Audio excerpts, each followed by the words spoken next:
This is Lauren Parker for Expert Village, and I'm talking about some of the more specialized tools that we have to diagnose and aid our audio equipment.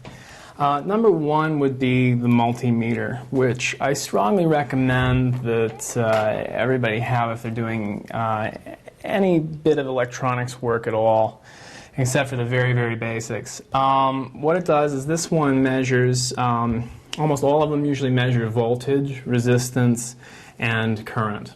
And probably the two most important measurements, the ones that I do the most, are voltage and resistance.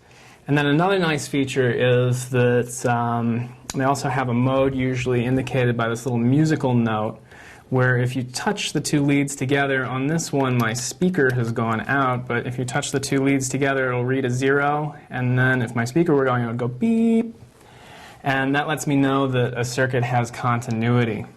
For measuring resistance, I just turn the dial to the highest resistance I think I'm going to see. So if I think it's going to be between 0 and 20K, I turn it to 20K, and then I measure something, and I'm just touching these guys together, so of course I'm measuring 0, and then if it were to measure something higher than 20K, it would tell me to go higher, and I'd set it up to something like 20 mega ohms and then measure at that point. So essentially we're just setting the precision. We can go down to 0 to 200 within a tenth of an ohm, and then we can go all the way up to 200 mega ohms.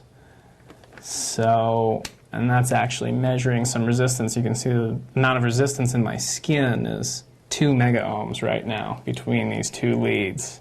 So I can measure quite a bit of resistance.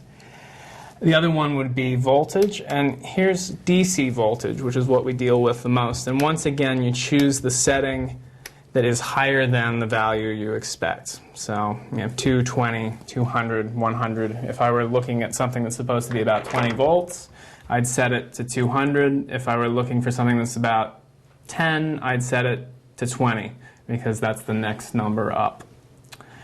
Then, of course, one of my favorite tools is portable speaker. Battery-powered speakers are often better than using wall plug speakers, because you can take them with you. Also, there's no chance that any problems could cross over the cable and enter into this battery-powered speaker. And if it did, it's just a battery-powered speaker, so I can replace it easily. Then, of course, if you get more advanced, we have the Oscilloscope. This is a portable model which shows you the waveforms that are present at its tip. And you can actually see the audio waves if you hook it up to the circuit board inside the equipment. These are a little trickier to use, but you can find a lot of information about them on the web. So those are the tools I use the most. Probably the speaker and the multimeter are the most useful, checking voltages and just listening for sounds.